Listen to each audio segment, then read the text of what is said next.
मेरे पास चंद सेकंड थे। मैंने राइफल कांता को पकड़ाई और अचानक सब मशीन गन वाले पर छलांग लगा दी।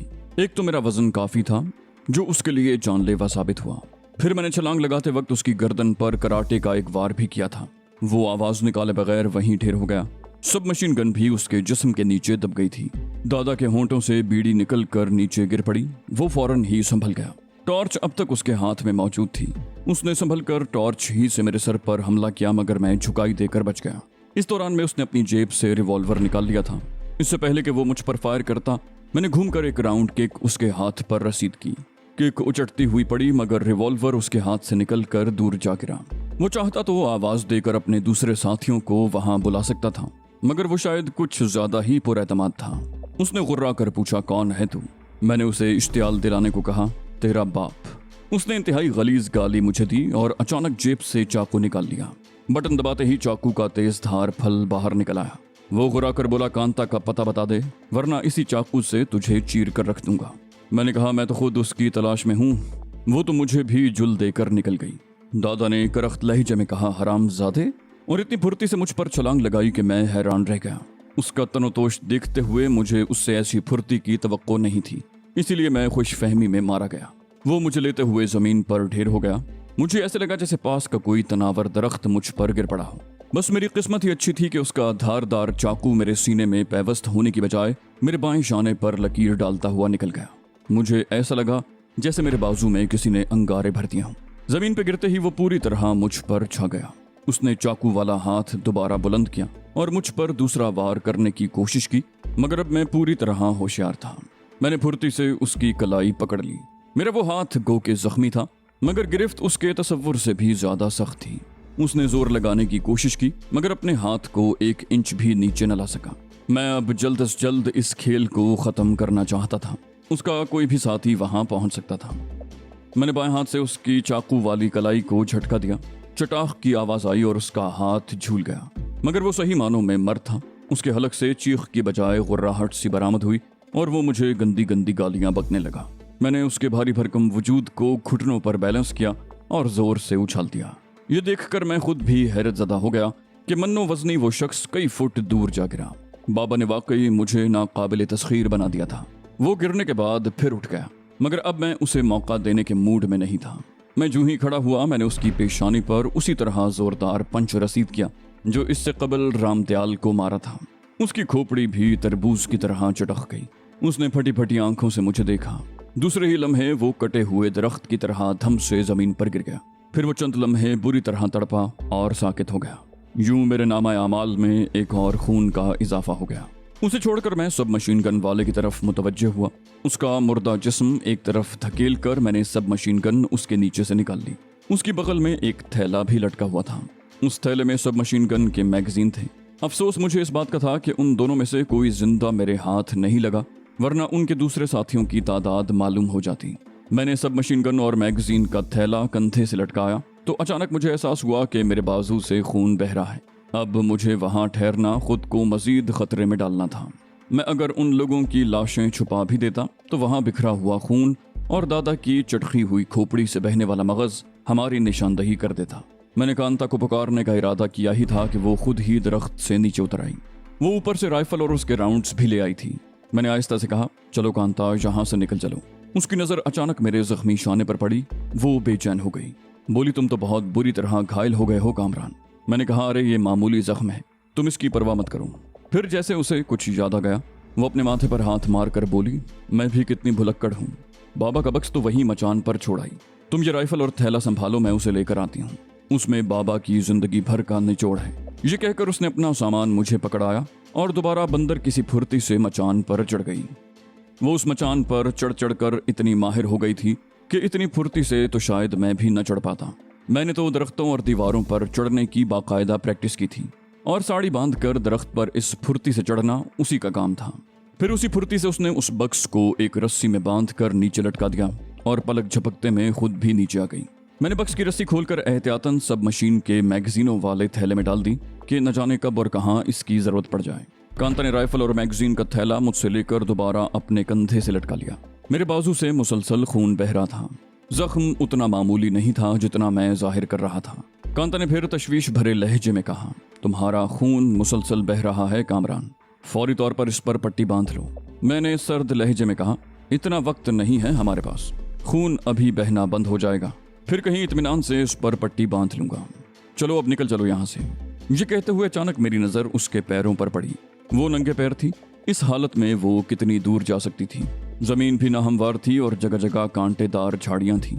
मैंने उससे पूछा, क्या तुमने अपनी चप्पल मचान पर छोड़ दी? वो बोली, मुझे तुम लोगों ने चप्पल पहनने का मौका ही कब दिया था? मैं तो बाबा का बक्स उठाकर नंगे पैर मचान तक आई थी। ये एक नई मुश्किल खड़ी हो गई थी। कांता इस हालत में चल ही नहीं सकती थी। वो तो नाजुक अंदाम सी एक दोशीज़ा थी। इन खारदार राहों पर तो मैं भी नंगे पांव ज्यादा दूर तक नहीं जा सकता था। अचानक मुझे एक तजवीज़ सूझी। दादा के पैरों में चमड़े के भारी पंप शूज थे। मैंने उसके पैरों से वो उतार लिए और कांता से कहा कि फिलहाल इन्हीं से काम चलाएं। वो जूते उसके पैरों में इतने बड़े थे कि बेख्तियार मुझे हंसी आ गई।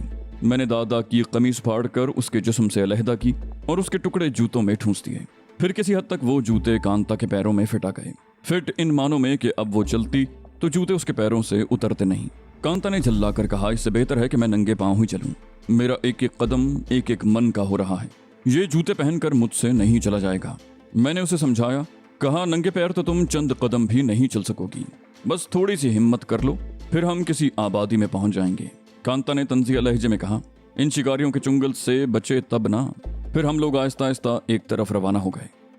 चलते हुए मैंने टॉर्च भी उठा ली थी और उसे ऑफ करके थैले में डाल लिया था।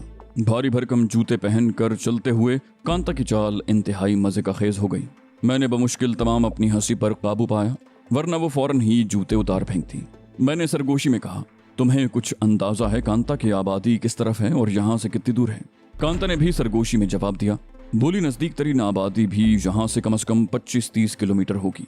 मैंने फिर सरगोशी में पूछा, और कोई पुख्ता सड़क यहाँ से कितनी दूर है? वो बोली, पुख्ता सड़क तक ही तो पहुँचना कठिन है, उसके बाद तो फिर आबादी है। मैंने कहा, इसका मतलब है कि गाड़ी के बगैर काम नहीं चलेगा। कांता ने तंजिया लहजे में कहा, हाँ, मैंने गाड़ी को ऑर्डर दे दिया है, बस पहुंचने वाली होगी। फिर मैं फुर्ती से कांता को साथ लेता हुआ जमीन पर लेट गया। मुझे किसी के कदमों की आहट सुनाई दी थी। जहां हम लेटे थे वो इलाका बिल्कुल गैर महफूज था। झाड़ियां छिद्री और कांटेदार थीं। वहां कोई भी टॉर्च की रोशनी में हमें देख सकता था। मैंने सब मशीन गन उतार कर हाथों में पकड़ ली और पोजीशन लेकर लेट गया। थोड़ी देर बाद वहां 2 आदमी नमूदार हुए। वो हमसे कुछ फासले पर थे, मगर उनकी आवाजें साफ सुनाई दे रही थीं। उनके पास भी टॉर्चें होंगी, मगर उन्होंने टॉर्च जलाई नहीं थी। ये भी एक तरह हमारे हक में बेहतर था। उनमें से एक बोला, यार, ये दादा ने हमें किस लफड़े में फंसा दिया। मेरा तो ख्याल है कि वो लोग उसी झोंपड़ी में जलकर मर गए हैं। दूसरे ने बेजारी से कहा, झोंपड़ी में जलते होते तो उनके ढांचे दिखाई देते। अब रात भर उन लोगों को इसी जंगल में ढूंढते रहो। पहले ने कहा, और अगर वो नहीं मिले तो कुंवर साहब हम में से किसी को जिंदा नहीं छोड़ेंगे। इसके जवाब में दूसरे ने कुंवर साहब और कांता समेत उनके पूरे खानदान को बहुत ही गलीज किस्म की गालियां दी। अचानक कांता को छींक आ गई। शायद कोई कपड़ा या तिनका उसके नाक में घुस गया था। वो दोनों बुरी तरह चौंके होंगे, क्योंकि अंधेरे के बायस मुझे उनके चेहरे दिखाई नहीं दे रहे थे, बस उनके हजूले से नजर आ रहे थे। उनमें से एक ने जूं ही टॉर्च रोशन की, मैंने डपट कर कहा, अपनी जगह से हरकत मत करना, वरना कुंवर साहब तुम्हें गोली मारने की हसरत में ही रह जाएंगे। उनसे पहले ये काम मैं कर दूंगा।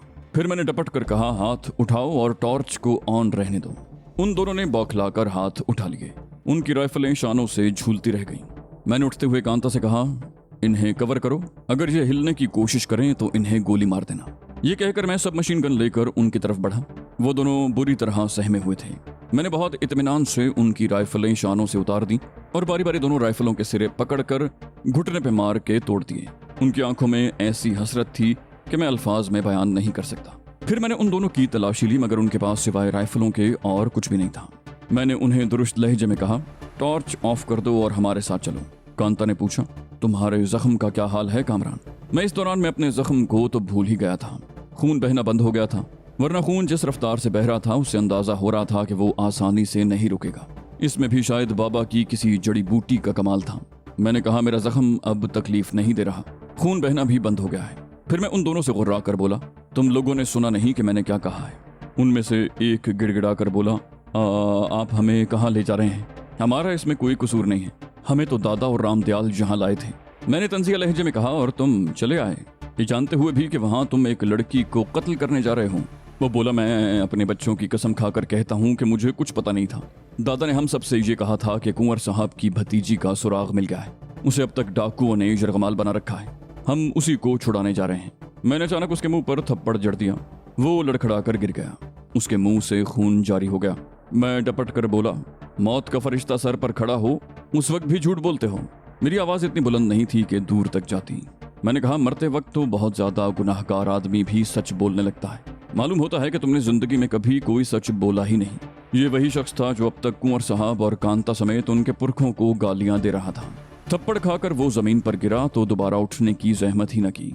मैंने उसकी गर्दन पर पैर रख दिया और दूसरे आदमी का गिरबान पकड़कर अपनी तरफ घसीटा। कहा, तुम बताओ, तुम लोग कांता को क्यों मारना चाहते थे? वो बोला, मैं आपसे झूठ नहीं बोलूंगा, मरना तो वैसे भी है। आपसे बच गया तो कुंवर साहब मुझे जिंदा नहीं छोड़ेंगे। मैंने कहा, तो क्या कांता की तलाश में आने वाला हर आदमी कुंवर साहब के हाथों मारा जाएगा? मैं घुमा फिरा कर बात को अपने मतलब पर ले आया। फिर कहा, कुंवर साहब भला कितने आदमियों की जान लेंगे? क्या वो तुम दोनों के साथ साथ रामदयाल और दादा की भी जान लेंगे? वो बोला, मैंने सुना था कि रामदयाल मारा गया है।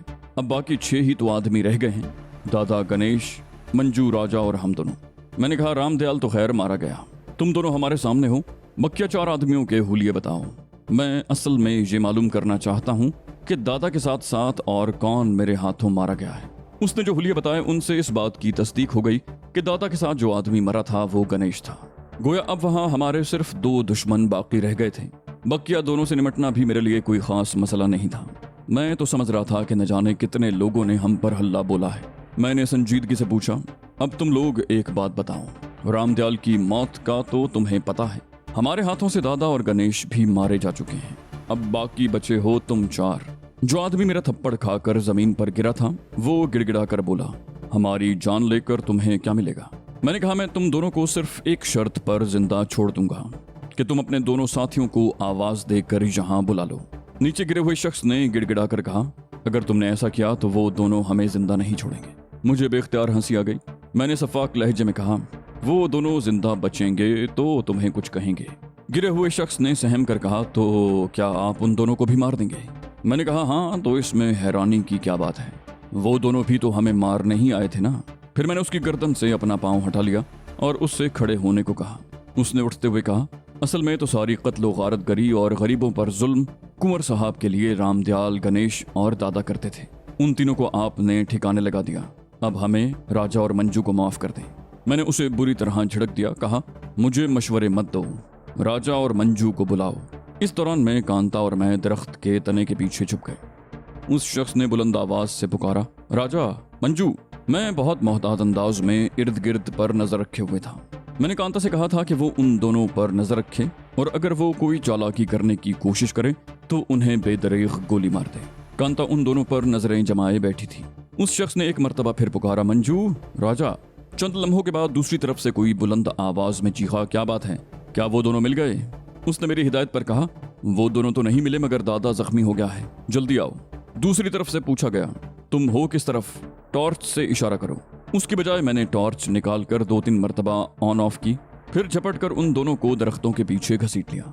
वो दोनों बहुत ज्यादा सहमे हुए थे, या तो वो इस मैदान में बिल्कुल नए थे या फिर हमें बेवकूफ बना रहे थे। मैंने सफाक लहजे में कहा, अब तुम लोगों का काम खत्म हो गया। एक लफ्ज भी मुंह से निकाला तो मशीन गन का पूरा ब्रस्ट तुम दोनों पर खाली कर दूंगा। फिर बमुश्किल 2 मिनट के बाद ही झाड़ियों में सरसराहट सी हुई और चंद गज के फासले पर मुझे 2 हजूले नजर आए। यकीनी तौर पर वो राजा और मंजू थे। आने वालों में से कोई बुलंद आवाज में बोला, कहाँ हो तुम लोग? दादा कहाँ है? मेरी हिदायत पर उनमें से एक बोला, इस तरफ चले आओ। बार बार टॉर्च जलाना ठीक नहीं है, इस तरह वो लोग भी चौकन्ने हो सकते हैं। अपने साथी की आवाज पर वो दोनों बिला झिझक वहां चले आए। उन दोनों के पास भी राइफलें थी और परेशानी की बात यह थी कि वो उनके हाथों में थी। अगर उन्हें जरा भी शुबा हो जाता तो वो भड़क कर फायर कर सकते थे। कैदी फिर मेरी हिदायत पर बोला, हम लोग इस तरफ हैं मंजू। वो दोनों राइफलें ताने हुए आहिस्ता आहिस्ता आगे बढ़े। मैंने कांता को पहले ही अच्छी तरह समझा दिया था कि तुम हर हाल में दोनों कैदियों पर नजर रखना। मेरी हिदायत के ऐन मुताबिक वो बिल्कुल चौकस बैठी हुई थी और अचानक फायर करने को बिल्कुल तैयार थी। मंजू और राजा जूं ही हमारे नजदीक आए, मैं अचानक अपनी जगह से उछला और उनमें से एक की राइफल पर हाथ डालने के साथ साथ दूसरे की कलाई पर जोरदार किक रसीद कर दी। राइफल उसके हाथ से छूटकर दूर जा गिरी। उसने मंजू से पूछा, ये क्या हो रहा है मंजू? मंजू बेचारा क्या जवाब देता, वो तो खुद मेरी आहनी गिरफ्त में था, मगर वो आदमी खासा जीदार और ताकतवर था। उसकी राइफल मैंने दोनों हाथों से पकड़ रखी थी। वो कोशिश कर रहा था कि किसी तरह राइफल मुझसे छीन ले। उसके साथी ने उसे मंजू कहकर मुखातिब किया था। इसका मतलब था दूसरा राजा है। मुझे राजा की तरफ से भी फिक्र थी। वो दोबारा राइफल झाड़ियों में से उठा सकता था। मैंने एक ही झटके से उससे राइफल छीन ली। वो शायद खुद को बहुत बड़ा सूरमा समझता था। उसने उछलकर मेरे चेहरे पर किक मारने की कोशिश की। वो कराटे की शुद्ध-बुद्ध से नावाकिफ था। यही हीरो बनने का चक्कर उसे ले डूबा। जवाबी तौर पर मैंने यक्के बाद दीगरे स्ट्रेट और राउंड किक्स उसके चेहरे पर लगा दी। वो गिरने के बजाय उछलकर अपने साथी पर जा पड़ा। वो दोबारा उठकर अपनी राइफल उठाने की कोशिश कर रहा था। मुझे अंदाजा नहीं था कि मेरी किक की ज़रब से वो इतनी दूर जा गिरेगा। मुझे अब बहुत मोहतात होकर पांव चलाने की जरूरत थी, क्योंकि बाबा की पिलाई हुई जड़ी बूटियों ने मेरे जिस्म में गोया बिजलियां सी भर दी थी। मैंने दूसरे आदमी का गिरेबान पकड़ा और उसके मुंह पर जोरदार थप्पड़ रसीद कर दिया। मैं जानता था कि अब वो हमेशा के लिए खामोश हो चुके हैं। मैं हमेशा बेगुनाहों के कत्ल से गुरेज करता था, मगर जो आदमी मुझ पर हमले में पहल कर दे उसे मैं कभी माफ नहीं करता था। बकिया दोनों आदमी सहमे हुए थे और ऐसी नजरों से मुझे देख रहे थे जैसे ज़िबा होने से पहले बकरा कसाई को देखता है। उनमें से एक ने थूक निगल कर कहा, तुमने वचन दिया था कि हमें कत्ल नहीं करोगे। मैंने तजाहुल आरिफाना से काम लेते हुए कहा, मुझे याद नहीं कि मैंने तुमसे ऐसा कोई वादा किया हो, मगर एक शर्त पर तुम लोगों को छोड़ सकता हूँ। वो दोनों एक साथ बोले, हमें तुम्हारी हर शर्त मंजूर है। मैंने कुछ सोचते हुए कहा, तुम्हारी गाड़ी कहाँ है? उनमें से एक जल्दी से बोला, गाड़ी जहाँ से कुछ फासले पर झाड़ियों में खड़ी है। कांता ने कहा, मेरा ख्याल है कि हम इनकी गाड़ी के बजाय अपनी जीप इस्तेमाल करें। फिर वो मेरे नजदीक आकर आहिस्ता से बोली, इन लोगों को छोड़ना भी खतरे से खाली नहीं है। ये यहाँ से सीधे चाचा जी के पास पहुंचेंगे और हमारे मुतल्लिक बता देंगे कि हम इस वक्त कहाँ हैं। उसकी बात में वजन था। मैं अगर उन्हें यूं ही छोड़ देता तो वो सीधे कुंवर साहब के पास पहुंचते और उसे बता देते कि कांता इस वक्त फुला इलाके में मौजूद है। फिर उसके आदमी उस इलाके के चप्पे चप्पे में हमें तलाश करते फिरते।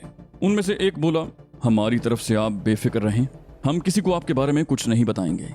उन्होंने शायद कांता की सरगोशी सुन ली थी। फिर बोला, अव्वल तो हम खुद भी कुंवर साहब की तरफ नहीं जाएंगे, वरना वो रामदयाल और दादा का गुस्सा हम पर उतार देंगे और उनकी बजाय हमें मार देंगे। मैं इतना बड़ा रिस्क लेने का आदी नहीं था, मगर सवाल दो जिंदगियों का था। फिर मुझे उस शख्स के लहजे में सच्चाई की झलक महसूस हुई। मैंने फैसला कर लिया कि इन दोनों को जिंदा छोड़ दूंगा। कांता का कहना मुनासिब था कि हम अपनी जीप ही इस्तेमाल करें तो बेहतर है, उनकी गाड़ी तो पहचानी जाती। मैंने उनसे कहा कि तुम्हें यह भी मालूम होगा कि हमारी जीप उन लोगों ने कहाँ खड़ी की है। बोला, आपकी जीप वहीं मौजूद है जहां आपने खड़ी की थी। फिर उन लोगों ने जीप तक हमारी रहनुमाई की। मैंने इस दौरान में टॉर्च रोशन कर ली थी। रास्ते में गणेश और दादा की लाशें पड़ी थी। दादा की लाश देखकर खौफ से उनका चेहरा जर्द पड़ गया। उसकी चटकी हुई खोपड़ी ने उसके चेहरे को इतना मकरूह और भयानक बना दिया था कि उसकी शक्ल मुझसे भी नहीं देखी जा रही थी। मैंने जल्दी से टॉर्च का रुख बदल दिया। कांता दरख्तों के झुंड में छुपी हुई जीप निकाल लाई। मैंने उन दोनों से कहा, तुम्हारी गाड़ी में जितना पेट्रोल हो वो सब निकाल लो। जीप में पेट्रोल का खाली कैन और पतला पाइप मौजूद था। उन दोनों ने बिला चूंचरा मेरी हिदायत पर अमल किया और गाड़ी में से पेट्रोल निकाल लाए। उसके बाद मैंने गाड़ी की तलाशी ली। उसमें काम की कोई चीज नहीं थी। फिर मैंने रिवॉल्वर निकाला तो उन दोनों के चेहरे धुआं धुआं हो गए और वो वहशतज़दा अंदाज में मुझे देखने लगे। मैंने एक लम्हे को उनका जायजा लिया। वो एक लम्हा उन पर कयामत बनकर गुजर गया। फिर मैंने रिवॉल्वर का रुख बदल कर बारी बारी उसके चारों टायर फ्लैट कर दिए। रात के सन्नाटे में लगातार 4 फायरों की आवाज गूंजी। वीराने में हलचल सी मच गई। दरख्त पर बैठे हुए परिंदे फड़फड़ा कर उड़ गए। मुख्तलिफ परिंदों और छोटे मोटे जानवरों की मिली जुली खौफजदा आवाजों से जंगल गूंज उठा। मैंने बाबा की दवाओं का बक्स जीप में रखा। जीप का इंजन चेक किया, टायरों का जायजा लिया, फिर चलने को तैयार हो गया। चलने से पहले मैंने उनसे कहा, मैं तुम दोनों को छोड़ तो रहा हूँ, मगर अपना वादा याद रखना और कुंवर की हवेली का रुख मत करना। मैं यहाँ से सीधा उसी तरफ जाऊंगा। अगर तुम दोनों में से कोई भी मुझे वहां नजर आया या मुझे मालूम हुआ कि तुमने कुंवर को हमारे बारे में बताया है, तो याद रखना मैं न सिर्फ तुम्हें बल्कि तुम्हारे बीवी बच्चों को भी जिंदा नहीं छोड़ूंगा। इसे मेरा वचन ही समझो। और तुम लोगों को अंदाजा हो गया होगा कि मैं जो कुछ कहता हूँ वो करता भी हूँ। फिर मैं कांता से मुखातिब हुआ, चलो जीप में बैठो। कांता को बिठाने के बाद मैं खुद भी ड्राइविंग सीट पर बैठ गया और जीप का इंजन स्टार्ट कर दिया। जब मैं वहां से रवाना हुआ तो उन्होंने यूं हाथ हिलाकर मुझे अलविदा कहा जैसे मेरे अजीज हों।